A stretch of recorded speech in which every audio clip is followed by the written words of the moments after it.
Hello, my name is Malia Ross. Lindsay Calhoun, Erica Sanchez, and I had the pleasure of working with several members of the community and residents of Ward 4 to gather information for this project. This is a map outlining Ward 4. However, we found it a bit difficult to clearly identify what exactly this included, so we are going to take you on a very quick historic satellite tour of Ward 4 to give a better visual of where the information we collected is from. Starting from the northwestern corner of the ward, we have Highway 97, originally called the Dalles California Highway. The route was designated a state highway in 1917 and a federal highway in 1925. It replaced an old wagon trail known as Huntington's Road. Traveling south on Highway 97, there are a few hotels, motels, and gas stations that are conveniently located for traveler access. The Campus Green Mobile Home Park is located on the east side of the highway. Then, if we turn on to Colley Avenue and proceed down this street, we enter into the area known as Pelican City. Next, we proceed down to Quarry Street and through the one-way tunnel under the railroad tracks. Turn right onto Lakeport Boulevard until we come to Gerald Wynn. The door and window manufacturer based in Klamath Falls was founded November 1st, 1960. Directly below Gerald Wynn is Pelican Elementary School. Pelican School was built in 1921. The original structure included 4 classrooms, a small office, and a library. Behind Pelican Elementary is the area known as Arbor Isles that has a fitness center, golf course, and multiple residents. The boundary then continues south along Front Street, down to Nevada, over to Monte Alice, up to Gage, over to Alma Alley, and then back up to Lakeport Boulevard. If we travel back along Lakeport Boulevard and over to Bean Street, you can see that this ward includes the Pelican Cinemas and the State Police Department. The ward contains all residents seen on the right side of Bean Street in this photo, down to Leighton Street.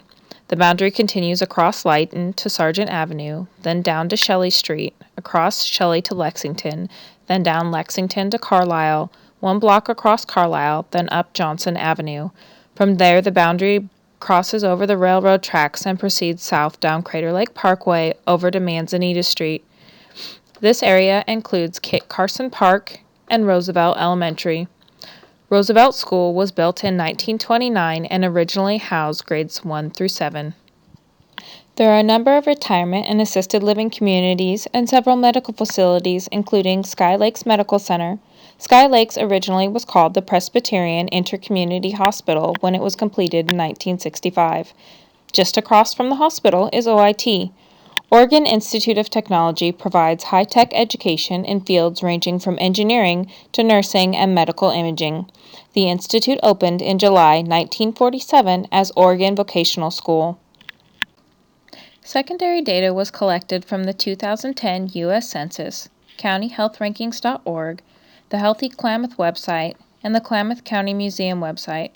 There were 3 main categories that we, as a class, chose to look at from the 2010 census to gain a better perspective of our communities prior to beginning our primary data collection. Educational attainment was the first category. According to these sources, 20.5% of people living within the boundaries of Ward 4 who are 25 years old or older have graduated high school or have the equivalency of a high school diploma. This is slightly below the percentage for the city of Klamath Falls and about 40% less than Klamath County as a whole. The next row shows the percentages for the ward, city, county, and national benchmark for attainment of some college or higher education.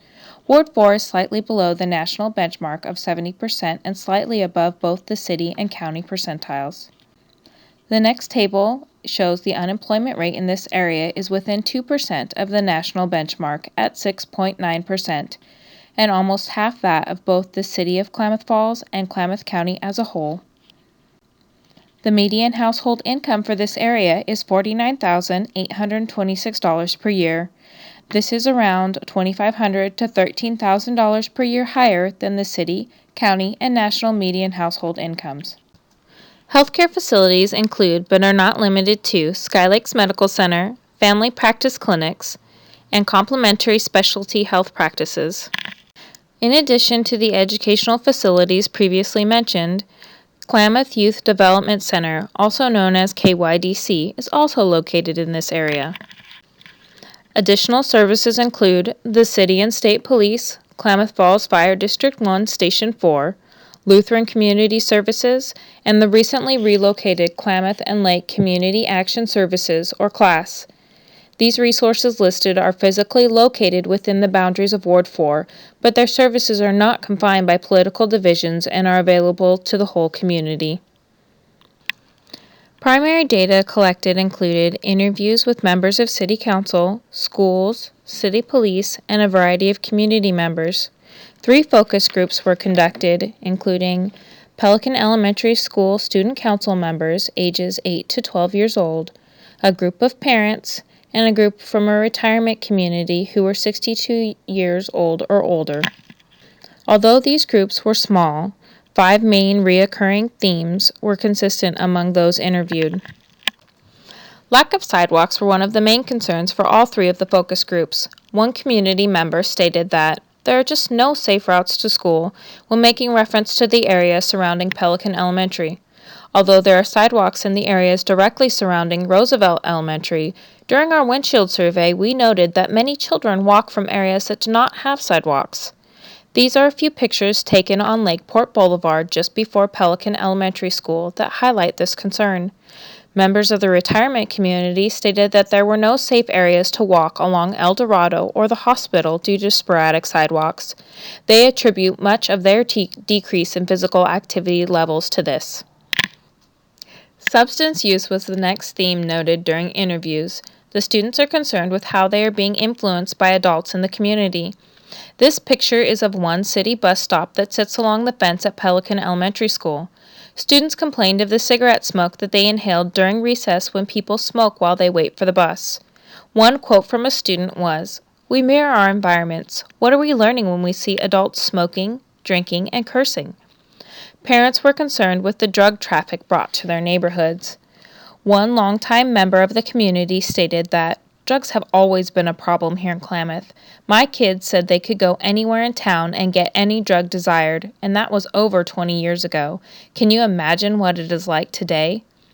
Another community member stated that low-paying jobs and increases in unemployment rates lead to an increase in people's drive to self-medicate with drugs and alcohol. Students, parents, and other members of the community feel as though there is an overall lack of knowledge and education in regards to parenting skills, nutrition, the effects of sedentary lifestyles, and what community resources are available. Residents were unaware of resources and agencies such as SNAP, WIC, sliding fee scales, and senior citizen discounts offered by some businesses throughout the community to help address some of these concerns. Each group stated that the area is lacking certain crucial resources. One of the main resources that they would like to see is a grocery store on this side of town with healthy options and reasonable pricing.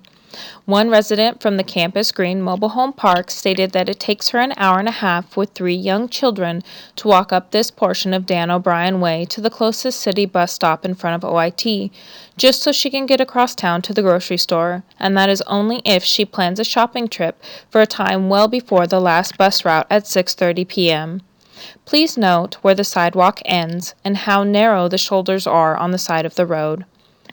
Each group also stated that there was a need for a community center centrally located within this area where people of all ages could go to socialize, learn, and participate in a variety of free or reduced cost activities.